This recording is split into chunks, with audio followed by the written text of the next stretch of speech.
హనుమాన్ గత కొన్ని రోజులుగా సోషల్ మీడియాని సినీ ప్రేక్షకులను ఒక ఊపేస్తున్న పేరిది. వర్సటైల్ డైరెక్టర్ ప్రశాంత్ వర్మ దర్శకత్వంలో తేజ సజ్జా హీరోగా తెరకెక్కిన మొట్టమొదటి భారతీయ సూపర్ హీరో మూవీగా హనుమాన్ విడుదలైంది. మరి ఎంతోమంది పోటీ నడుమ సంక్రాంతి సినిమా అనిపించుకోవడానికి ప్రేక్షకుల ముందుకొచ్చిన హనుమాన్ మూవీ ఎలా ఉందో ఈ రివ్యూ ద్వారా తెలుసుకుందాం.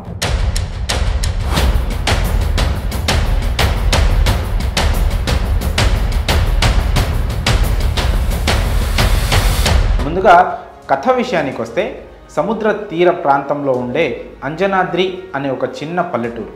ఆ ఊరిలో అల్లరి చిల్లరిగా తిరుగుతూ చిన్న చిన్న దొంగతనాలు చేసే దొంగ హనుమంతు, అతనిని ప్రాణంగా చూసుకునే అక్క అంజమ్మ, హీరో ప్రాణంగా ప్రేమించే అమ్మాయి మీనాక్షి. అత్యంత బలహీనుడైన హనుమంతు మీనాక్షి ప్రాణాలు కాపాడడానికి ప్రయత్నించి ప్రాణాల మీదకి తెచ్చుకుంటాడు. ఆ ప్రమాదంలోనే హనుమంతుకి ఆ హనుమాన్ శక్తులు సిద్ధిస్తాయి.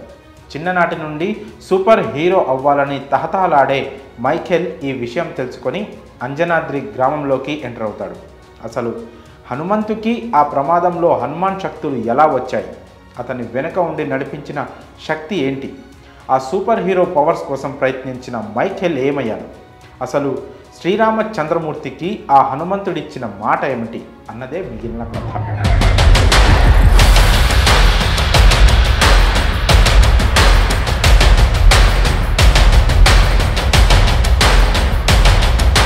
విశ్లేషణ విషయానికి వస్తే super hero movies Indian cine ప్రేక్షకులకి అంతగా పరిచయం లేని జానర్. కానీ మనందరికీ తెలిసిన రియల్ సూపర్ హీరో మాత్రం ఒకరున్నారు. ఆయనే మన హనుమాన్. ఆ అంజనీ సుతుడి బలం గురించి, శక్తి గురించి, ఆయన ధైర్యం గురించి, ఆయన సాధించిన విజయాల గురించి వింటూ పెరిగిన వాళ్ళం మనమందరం. అలాంటి ఓ మహాబలశాలి ఆరా చుట్టూ సూపర్ హీరో కాన్సెప్ట్ కథ అల్లుకోవడంతోనే ప్రశాంత్ వర్మ సగం సక్సెస్ అయిపోయాడు. నిజానికి మనం ఇప్పటి వరకు మార్వెల్ యూనివర్స్లో చూస్తూ వచ్చిన spider man, iron man, ant man, Hulk వీరంతా కూడా మన హనుమాన్లోని ఒక్కో సూపర్ పవర్ని మాత్రమే కలిగి ఉంటారు. అలాంటిది ఏకంగా ఆ హనుమానే సూపర్ హీరోగా కదిలొస్తే అనే ఆలోచన ప్రేక్షకులకి కిక్కివ్వక ఇంకేమిస్తుంది. హనుమాన్ మూవీ ఆశాంతం ఈ మ్యాజిక్ సూపర్గా వర్కౌట్ అయింది.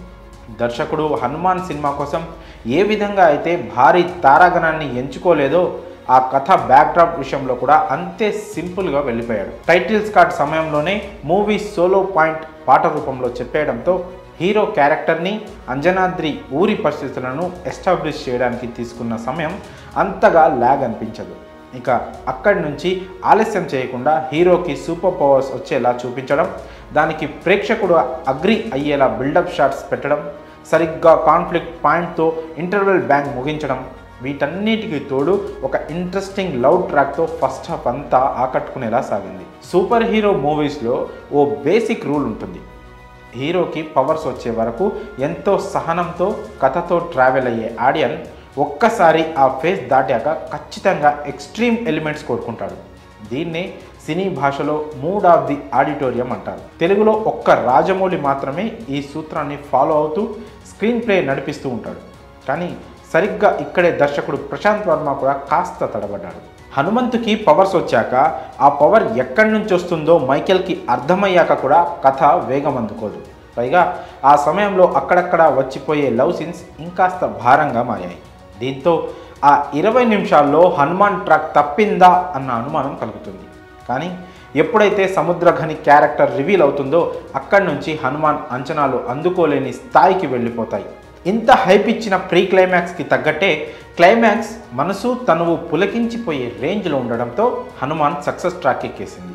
నటీనటుల పనితీరు విషయానికి వస్తే హనుమంతు పాత్రలో తేజ సజ్జా ప్రాణం పెట్టేశాడు. ఇతన్నేనా మనం ఇన్నాళ్ళు చైల్డ్ ఆర్టిస్ట్గా చిన్న హీరోగా చూసింది అని ఆశ్చర్యపోయే రీతిలో తేజ మెప్పించాడు. ఒక్క ముక్కలో చెప్పాలంటే హనుమంతు పాత్రలో పరకాయ ప్రవేశం చేసేశాడు. ఇక అంజమ్మ పాత్రలో వరలక్ష్మి శరత్ కుమార్ మెరుపులు మెరిపించింది. అమృత అయ్యర్ క్యారెక్టర్కి కథతో ప్రమేయం లేకున్నా తనకు దొరికిన స్క్రీన్ స్పేస్ బాగానే వాడుకుంది. ఇక గెటప్ సీను, సత్య, వెన్నెల కిషోర్ వంటి వారు హనుమాన్ మూవీకి బాగా ప్లస్ అయ్యారు. Last but not least Samuthirakani ఆయన స్వామీజీ పాత్రలో కెరియర్ బెస్ట్ ఇచ్చేశాడు.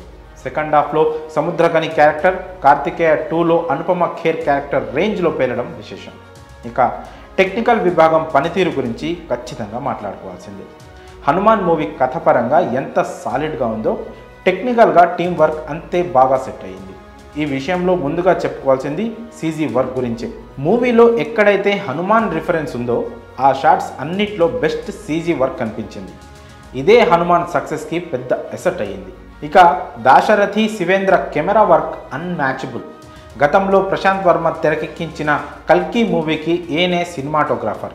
దీంతో ప్రశాంత్ వర్మ విజన్ని అందుకోవడంలో దాశరథి శివేంద్ర సూపర్ సక్సెస్ అయ్యారు. ఇక ఈ చిత్రానికి అనుదీప్ దేవ్, గౌరీ హరి, కృష్ణ సౌరభ్ మ్యూజిక్ అందించారు. సాంగ్స్ ఓకే అనిపించుకోగా బీజిఎం మాత్రం సినిమాకి ప్రాణం పోసేసింది. ఇక దర్శకుడిగా ప్రశాంత్ వర్మ స్థాయి హనుమాన్తో ఆకాశమంత పెరిగిందని చెప్పుకోవడానికి ఎలాంటి సంకోచం అవసరం లేదు. Last but not least producer Niranjan Reddy గట్స్ని మెచ్చుకోవాలి. ఓ మంచి ఐడియా కోసం ఇంత బలంగా నిలబడి ఇంతమందిని ముందుకు నడిపించడం అంటే మాటలు కాదు. Hats off once again. ఇక సినిమా బలాల విషయానికి వస్తే తేజ సజ్జా, సముద్ర ఖనీల నటన ప్రధాన బలం అని చెప్పుకోవచ్చు. అలానే Prashanth Varma direction, technical work, climax సినిమాని అలా నిలబెట్టేశాయి. అయితే సెకండ్ హాఫ్ స్టార్టింగ్లో కాస్త ల్యాగ్ అనిపిస్తుంది. సాంగ్స్ సినిమాకి కాస్త మైనస్ అని చెప్పాలి. ఇవి తప్పితే సినిమా మాత్రం ఎక్స్ట్రీమ్గా ఉంటుంది. నిజం చెప్తున్నా, ఈ సినిమా చూస్తే 100% ఒక మంచి సినిమా చూసామన్న అనుభూతి కలుగుతుంది. చివరిగా ఒక్క మాట, హనుమాన్ 2024 సంక్రాంతి తొలి హిట్ బొమ్మ. ఈ చిత్రానికి మేమిచ్చే రేటింగ్ 3/5. మరి హనుమాన్ సినిమాని మీరు చూసారా? సినిమా చూస్తే మీ అభిప్రాయాలను కామెంట్స్ రూపంలో తెలియజేయండి.